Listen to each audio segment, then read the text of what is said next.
Ji welcome back to my YouTube channel Wajid classes. My name is Wajid Chaudhary. साथियों, अमूमन मैं अपने इस यूट्यूब चैनल पर इंग्लिश से जुड़ी हुई वीडियो डालता हूं, आपको इंग्लिश सिखाता हूं।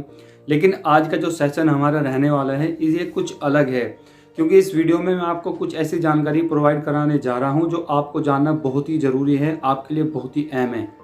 हम सब जानते हैं कि हमारे देश में भारतीय जनता पार्टी आदरणीय प्रधानमंत्री नरेंद्र मोदी जी की सरकार है, और इस सरकार ने अभी हाल ही में 150 साल पुराने 3 बड़े कानून को अब बदल दिया है। जो हमारे देश में पहले आपराधिक मामलों में चलते थे, अब उनको बदला गया है। आप सबको पता होगा कि जब कोई अपराध करता है, कोई आरोपी या कोई अपराधी किसी अपराध को अंजाम देता है, तो उसको पहले भारतीय दंड संहिता इंडियन पेनल कोड आईपीसी 1860 के तहत दंड दिया जाता था।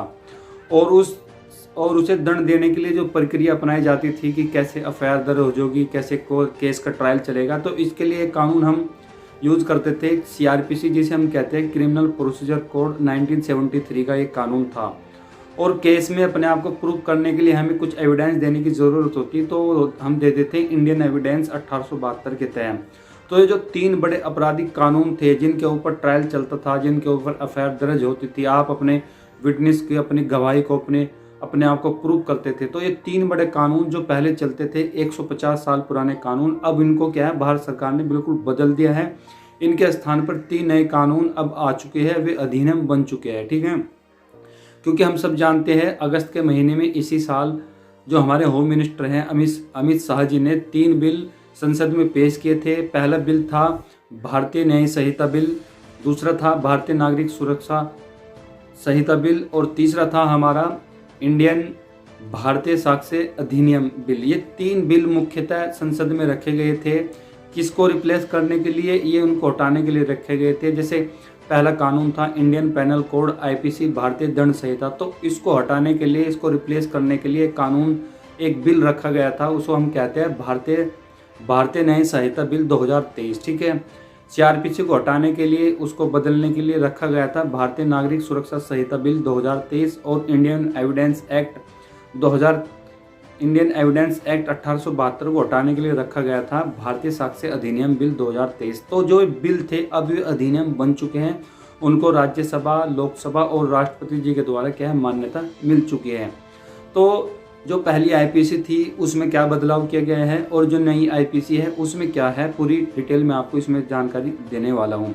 तो अगर मैं बात करूं पहली जो पुरानी आईपीसी है 1860 वाली, तो उसमें कुल 511 धाराएं थी, और उसका नाम बदलकर रखा गया भारतीय न्याय संहिता बीएनएस 2023। इसका नया नाम है, पुराना नाम था आईपीसी 1860। अब इसको आप बोलेंगे भारतीय न्याय संहिता बीएनएस 2023। पुरानी वाली जो आईपीसी थी उसमें कुल धाराएं थी 511। अब जो नई भारतीय न्याय संहिता जो 2023 वाली है, इसमें कुल धाराएं होगी 356।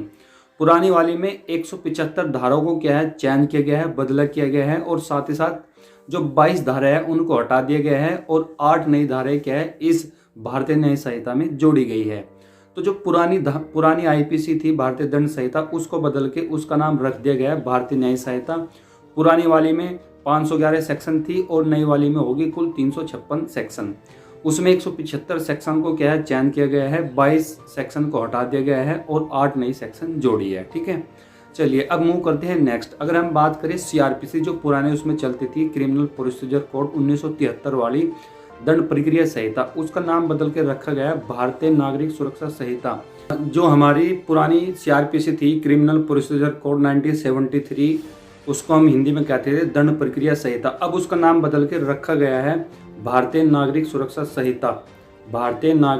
संहिता बीएनएसएस 2023। तो इसमें क्या बदलाव किया गया है, जो पुरानी वाली सीआरपीसी थी उसमें धाराएं थी 484, अब जो नई वाली है उसमें धाराएं होगी 533, मतलब धाराएं को बढ़ाया गया है, और उसमें 160 धाराओं को क्या है, बदला गया है, साथ ही साथ 9 नई धाराएं जोड़ी है, और 9 को क्या है, हटा दिया गया है।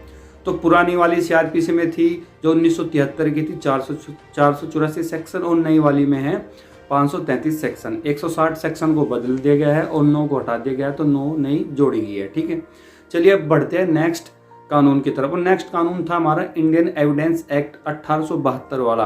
अब उसको नाम बदल के रखा गया भारतीय साक्ष्य अधिनियम 2023। ठीक है, भारतीय साक्ष्य अधिनियम 2023।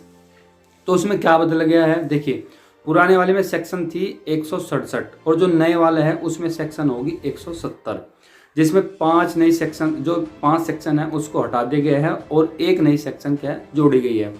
तो इस तरह से प्रधानमंत्री नरेंद्र मोदी जी की सरकार ने जो कैबिनेट है, जो पुराना कानून था 150 सालों से 3 बड़े कानून जो हम पढ़ते आ रहे थे, अब उनको हटाकर उनकी जगह 3 नए कानून लाए गए हैं। मैं आपको एक बार फिर बता देता हूँ।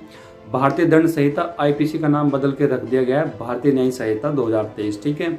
सीआरपीसी दंड प्रक्रिया संहिता, इसका नाम बदल के रख दिया है भारतीय नागरिक सुरक्षा संहिता 2023, ठीक है।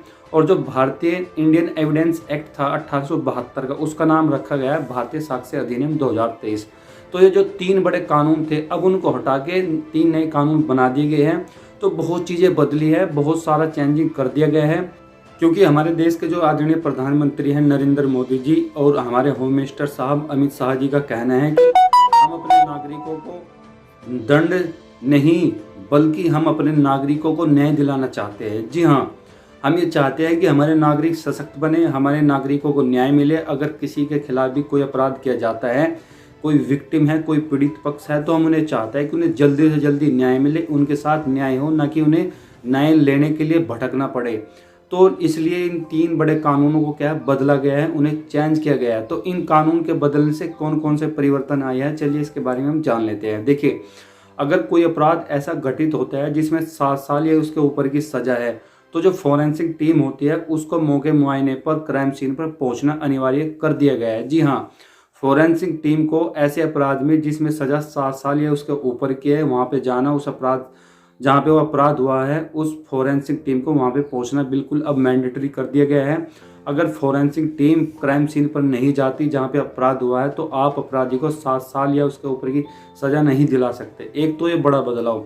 साथ ही साथ दूसरा बदलाव ये किया गया है कि अगर कोई केस प्रोसीडिंग में है, किसी केस की ट्रायल चल रही थी, अब ट्रायल बिल्कुल कंप्लीट हो चुके हैं, तो जो जजेस होते हैं ना, जो जज साहब होते हैं, उन्हें 1 महीने के अंदर अंदर अब उस केस पर फैसला सुनाना होगा। जी हाँ, अगर कोई केस चल रहा है, अब उसकी सारी फॉर्मेलिटी, सारी ट्रायल कंप्लीट हो चुकी, सारी गवाही हो चुकी, तो अब फैसला सुरक्षित रखने के लिए लंबा टाइम नहीं दिया जाएगा, 1 महीने के अंदर अंदर उस केस का फैसला सुनाना होगा।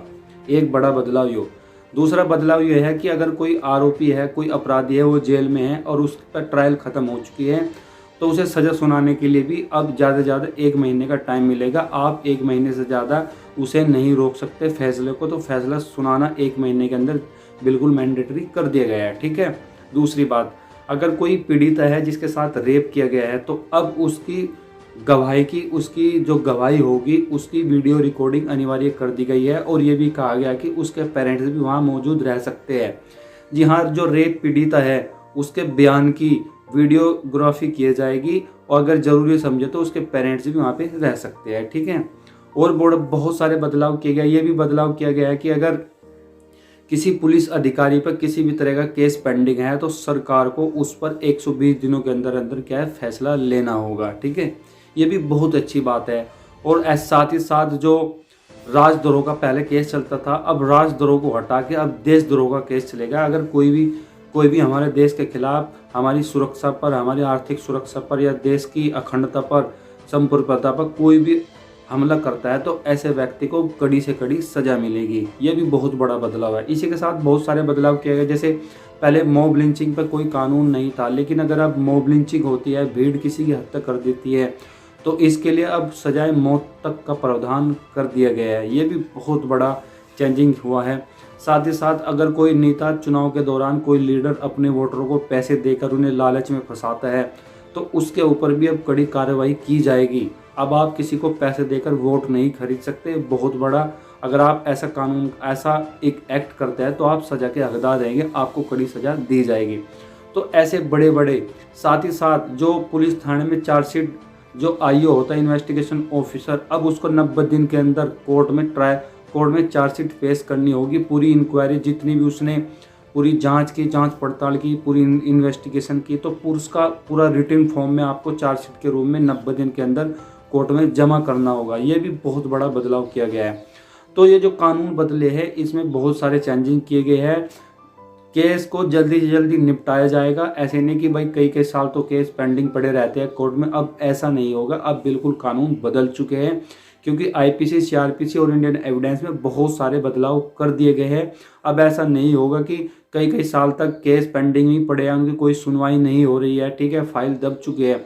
अब ऐसा नहीं होगा, केस की बहुत जल्दी से जल्दी क्या है उनको समापन किया जाएगा, उनकी सुनवाई की जाएगी। कुछ धाराओं में बदलाव किया गया है, चाहे वो सीआरपीसी की धारा हो, चाहे वो आईपीसी की धारा हो या इंडियन एविडेंस की सेक्शन हो। अगर मैं मोटी मोटी सी बात करूँ, आप पहले देखते थे कि अगर किसी का मर्डर हो जाता था तो 302 के तहत उसे सज़ा मिलती थी, लेकिन अब उसको हटा के 101 कर दिया गया है। जी हाँ, अब 101 में सज़ा होगी। साथ ही साथ पहले बलात्कार करने पर या गैंग रेप करने पर, जैसे किसी का बलात्कार होता था 376 के तहत आरोप, मतलब उस पर एफआईआर दर्ज की जाती थी, और गैंग रेप होता था तो 376D लगाया जाता था। लेकिन अब सेक्शन 63-64 रेप में और 64 रेप के लिए सजा, साथ ही साथ 70 गैंग रेप के लिए रखी गई है। तो धाराएं बहुत सारी बदल चुकी है। तो इनके बदलने से क्या है, कानून में क्या है, जो न्याय दिलाने में जल्दी आएगी और न्याय पीड़ित पक्ष को बहुत जल्दी मिलेगा। तो भारत सरकार ने जो कानून बदले हैं, आप इसके बारे में क्या सोचते हैं कि क्या ये फैसला नरेंद्र मोदी जी का अच्छा है, होम मिनिस्टर साहब का अच्छा है? क्या ये कानून पहले ही बदलने जाने चाहिए थे? लेकिन खैर 150 साल पुराने कानून थे, अब उनको आखिरकार भारतीय जनता पार्टी मोदी जी की सरकार में क्या है बिल्कुल बदल दिए गया। तो आप इसके बारे में क्या कहना चाहेंगे, कमेंट करके बताएं।